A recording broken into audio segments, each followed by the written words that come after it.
میری والدہ جب میں بڑا ہو رہا تھا تو وہ میری بہنوں کو ہمیشہ کہتی تھی کہ مجھے اس کی فکر پڑی رہتی ہے،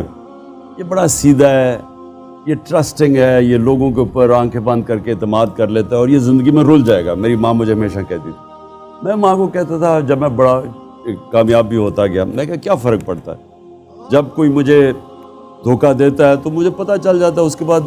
ایک دفعہ دھوکہ دے دیتا ہے، اپنے آپ کو ایکسپوز کر دیتا ہے، مجھے کیا فرق پڑتا ہے۔ لیکن میں نے جو پرائم منسٹر بن کے چیز ریئلائز کی، اچھا، اور میں اپنی بیٹوں کو بھی کہتا تھا، میں کہتا تھا یہ دلیر آدمی کی نشانی ہے کہ وہ، یعنی جب ڈرتا ہے آدمی تو لوگوں کے اوپر ٹرسٹ نہیں کرتا نا، وہ سب کو سمجھتا ہے کہ مجھے کوئی دھوکہ نہ دے دے۔ جو دلیر آدمی ہے وہ کہتا ہے جو بھی کرا میں صاحب تب تک جب تک میں پرائم منسٹر نہیں بنا۔ تو جو جنرل باجوہ نے مجھے دھوکے دیے نا، دیر لگتا تھا سارا وقت، مجھے تمہاری ہے، میں تمہاری فدر، مجھے یہ، ہم ایک پیج پہ ہیں وغیرہ۔